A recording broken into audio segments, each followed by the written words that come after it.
Hi friends, ಇದು advance financial accounting 2025 ಒಂದಿಟ್ಟು video cross ಆಗಿರ್ತೈತಿ. ನೀವು ಇದ್ರ ಮಾಡಿ ನೋಡ್ರಿ, ಸ್ಕ್ರೀನ್ ರೊಟೇಟ್ ಮಾಡಿ ನೋಡ್ರಿ ಒಂದಿಟ. ಯಾಕಂದ್ರೆ ಕ್ವಶನ್ ಪೇಪರ್ ಉಲ್ಟಾ ಐತಿ, ಸೆಟ್ ಆಗೈತಿ. ಆಕ್ಚುಲಿ ಇದು 2025 ಓಲ್ಡ್ ಕ್ವಶನ್ ಪೇಪರ್ ಇದೆ. ಅಡ್ವಾನ್ಸ್ ಫೈನಾನ್ಷಿಯಲ್ ಅಕೌಂಟಿಂಗ್ ಸೆಕೆಂಡ್ ಸೆಮ್ದವ್ರಿಗೆ ನಿಮಗೆ NEP ಸಿಲೆಬಸ್ ಒಂದು ಬಿಟ್ಟಿನ ಕ್ವಶನ್ ಪೇಪರ್ ಇದು ನಿಮ್ದು SEP ಸಿಲೆಬಸ್ ನ್ಯೂ ಚೇಂಜ್ ಆಗೈತಿ.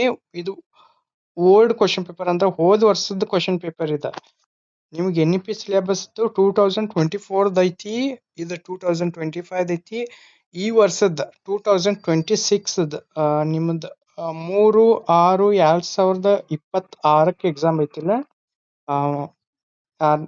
ಇದು ಇನ್ನು ಮುಂದಿನ ತಿಂಗಳ 3ನೇ ತಾರೀಕು ಎಕ್ಸಾಮ್ ಐತಿ.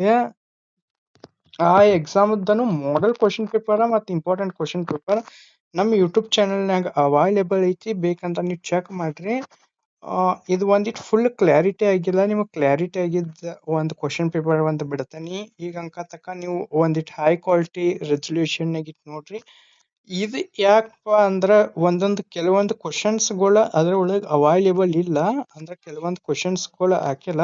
ಇದ್ರೊಳಗೆ ಕೆಲವೊಂದು ಕ್ವಶನ್ಸ್ಗಳು ಎಕ್ಸ್ಟ್ರಾ ಅದಾವು. ನಿಮಗೆ ಅದು ಹೆಲ್ಪ್ ಆಗಲಿ ಅಂತೇಳಿ ನಿಮ್ ಫುಲ್ ಕ್ವಶನ್ ಪೇಪರ್ ಇದನ್ನ ತೋರ್ಸಾಕ ನಾನು.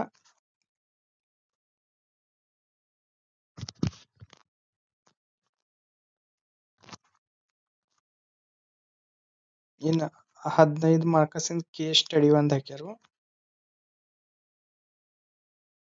ಇದು ಒಂದಿಟ್ಟು ನಿಮಗೆ ಕ್ಲಾರಿಟಿ ಸಿಗ್ಲಿಲ್ಲ ಅಂದ್ರೆ ನಾ ಇನ್ನೊಂದು ಕ್ವಶನ್ ಪೇಪರ್ ನಿಮ್ಗೆ ಅಪ್ಲೋಡ್ ಮಾಡ್ತೀನಿ, ಅದ್ರೊಳಗೆ ಚೆಕ್ ಮಾಡ್ರಿ. ಈಗ ಉಳಿದಿತ್ತು ಕ್ವಶನ್ ಪೇಪರ್ಗಳು ಎಲ್ಲ ಸಬ್ಜೆಕ್ಟ್ ಅಪ್ಲೋಡ್ ಮಾಡೀನಿ. ಮತ್ತು ಈ ಸಬ್ಜೆಕ್ಟ್ನು 4 ರೀತಿ ಕ್ವಶನ್ ಪೇಪರ್ ನಾ ಹೇಳಿನಲ್ಲ, ಆ ರೀತಿ ಅಪ್ಲೋಡ್ ಮಾಡೀನಿ. ಇನ್ನು ಉಳಿದ ಸಬ್ಜೆಕ್ಟ್ಗಳನ್ನ ಅಪ್ಲೋಡ್ ಮಾಡ್ತೀನಿ. ಇನ್ನು ಬರೋ ಎಲ್ಲಾ ಸೆಮಿಸ್ಟರ್ಸ್ಗಳು ನಿಮ್ದು ಸೆಕೆಂಡ್ ಸೆಮ್ದಿಂತ ಹಿಡಿದು ಇನ್ ಥರ್ಡ್ ಸೆಮ್ದಿಂತ ಹಿಡಿದು 6th ಸೆಮ್ ತನಕ ಎಲ್ಲ ಕ್ವಶನ್ ಪೇಪರ್ ನಮ್ಮ ಯೂಟ್ಯೂಬ್ ಚಾನಲ್ನಾಗ ಸ್ಟಡಿ ಮೆಟೀರಿಯಲ್ ಸಿಗ್ತಾವು, ನೋಟ್ಸ್ ಅನ್ನು ಸಿಗ್ತಾವ ಅಂತ ಹೇಳ್ತಾ, ಅಂದ್ರೆ ಕೆಲವೊಬ್ಬರು ಇನ್ನು ಎಕ್ಸಾಮ್ ಕಷ್ಟ ಓದಿ ಇಂಪಾರ್ಟೆಂಟ್ ಕ್ವಶನ್ಸ್ಗಳು ಅಷ್ಟ ನೋಡ್ಕೊಂಡ ಎಕ್ಸಾಮ್ ಬರೆಯುವಂತ ವಿದ್ಯಾರ್ಥಿಗಳಿಗೆ ಸಹಿತ ಹೆಲ್ಪ್ ಆಗಲಿ ಅಂತ ಹೇಳಿ ನಾ ಇಂಪಾರ್ಟೆಂಟ್ ಕ್ವಶನ್ಸ್ ಅಂತ ತೆಗೆದಿನಿ. ಅಂದ್ರೆ ನೀವು ಖಂಡಿತ ಪಾಸ್ ಆಗ್ತೀರಿ. ಅವನ್ನ ಅಷ್ಟ ಓದಿರೂ ಪಾಸ್ ಆಗ್ತೀರಿ. ಆ ರೀತಿ ಕ್ವಶನ್ಸ್ಗಳು ಅದಾವು, ಅವನು ಚೆಕ್ ಮಾಡ್ರಿ ಅಂತ ಹೇಳ್ತಾ ಮುಂದಿನ ವಿಡಿಯೋನಾಗ ಸಿಗೋರು. Thank you friends, bye.